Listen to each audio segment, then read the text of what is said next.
Henley passport സൂചികയിൽ India മുന്നേറുമ്പോഴും visa free യാത്രയിൽ ഉൾപ്പെട്ടിരിക്കുന്ന രാജ്യങ്ങളുടെ എണ്ണം വളരെ കുറവാണ് എന്ന കണക്കുകളാണ് പുറത്തു വന്നിരിക്കുന്നത്.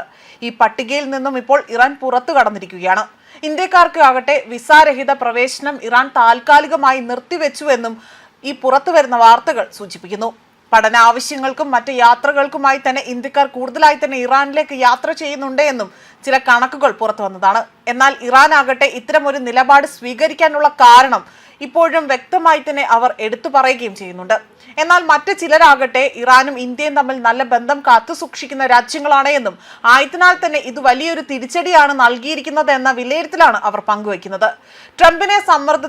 ട്രംപിന്റെ ഇത്തരത്തിലുള്ള സമ്മർദ്ദത്തിന് വഴങ്ങിയാണോ ഇറാൻ ഒരു നിലപാട് സ്വീകരിച്ചിരിക്കുന്നത് എന്ന സംശയമാണ് ഇപ്പോൾ നിരീക്ഷകരടക്കം പങ്കുവയ്ക്കുന്നത്. എന്നാലാകട്ടെ കഴിഞ്ഞ വർഷം നവംബറിൽ സാധാരണ ഇന്ത്യൻ പാസ്പോർട്ട് ഉടമകൾക്ക് വിസാരഹിത പ്രവേശനം ഇറാൻ താൽക്കാലികമായി തന്നെ നിർത്തിവെച്ചിരുന്നു.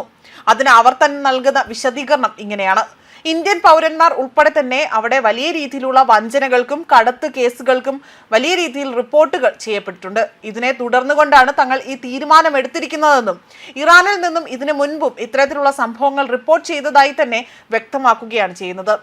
അതേസമയം വിദേശകാര്യ മന്ത്രാലയത്തിന്റെ കണക്കനുസരിച്ച് സാധാരണ ഇന്ത്യൻ പാസ്പോർട്ട് ഉടമകൾക്ക് ലഭ്യമായ വിസ ഒഴിവാക്കൽ സൗകര്യം അത് പ്രയോജനപ്പെടുത്തി വ്യക്തികളെ ഇറാനിലേക്ക് യാത്ര ചെയ്യാൻ ഈ സംവിധാനം ഉപയോഗിക്കുകയും അവിടെ എത്തിച്ചേരുമ്പോൾ അവരെ പലപ്പോഴായി തന്നെ തട്ടിക്കൊണ്ടു പോയിക്കൊണ്ട് വിട്ടയക്കൽ വലിയ രീതിയിലുള്ള വിലപേശൽ നടത്തുന്ന സംഭവങ്ങളടക്കം റിപ്പോർട്ട് ചെയ്ത സാഹചര്യത്തിൽ കൂടിയാണ്, അല്ലെങ്കിൽ ഇത്തരം ഒരു പശ്ചാത്തലത്തിൽ കൂടിയാണ് ഇറാൻ ഈ ഒരു തീരുമാനം എടുത്തിരിക്കുന്നത്.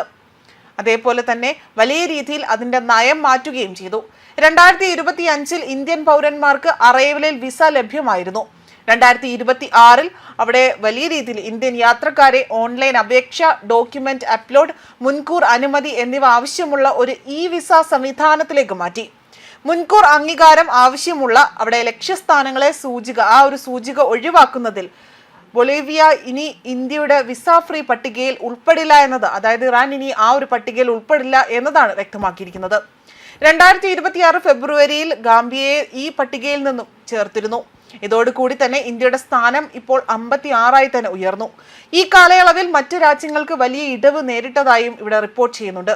192 രാജ്യങ്ങളിലേക്കുള്ള പ്രവേശനവുമായി തന്നെ സിംഗപ്പൂർ ആ ഒരു സൂചികയിൽ 1-ാം സ്ഥാനത്താണ്. അതായത് ഈ ഹെൻലി പാസ്പോർട്ട് സൂചികയിൽ അല്ലെങ്കിൽ ആ പട്ടികയിൽ ഉൾപ്പെട്ട രാജ്യങ്ങളുടെ കണക്കുകളാണ് സൂചിപ്പിക്കുന്നത്. അവിടെയാകട്ടെ ജപ്പാൻ, ദക്ഷിണ കൊറിയ, സ്വീഡൻ, UAE എന്നിവയാണ് തൊട്ടു പിന്നിലായുള്ളത്. France, Germany, Italy, Spain, US തുടങ്ങിയ അവിടെ വികസിത രാജ്യങ്ങൾ ആഗോള മൊബിലിറ്റി റാങ്കിൽ ആധിപത്യം തുടരുകയാണ്. Bhutan, Nepal, Malaysia, Thailand, Timor തുടങ്ങി നിരവധി രാജ്യങ്ങളാകട്ടെ, അതായത് മൗറീഷ്യസ്, റുവാണ്ട, ചില ദ്വീപുകൾ ഇതിൽ ഉൾപ്പെടുന്നു. അതായത് ഈ രാജ്യങ്ങളിലേക്കെല്ലാം തന്നെ ഇനി വളരെ എളുപ്പത്തിൽ തന്നെ അവിടെ സന്ദർശിക്കാനും അല്ലെങ്കിൽ അവിടേക്ക് പ്രവേശിക്കാനും കൂടുതലായി തന്നെ സാധിക്കുമെന്നതും ഈ ഒരു സൂചികയിൽ എടുത്തു കാണിക്കുന്നുണ്ട്. അതിനൊടുവിലാണ് ഇപ്പോൾ ഇറാൻ ആകട്ടെ ഇന്ത്യയെ പുറത്തു നിർത്തിക്കൊണ്ട് ഇത്തരത്തിലൊരു വിസ രഹിതമായുള്ള പ്രവേശനം അവിടെ അനുവദിക്കില്ല, അല്ലെങ്കിൽ ആ ഒരു നിർദ്ദേശത്തെ അവർ അംഗീകരിക്കില്ല എന്നുള്ള രീതിയിലേക്കുള്ള റിപ്പോർട്ടുകൾ പുറത്തു വരുന്നത്. ന്യൂസ് ഡെസ്ക് കർമ്മ ന്യൂസ്.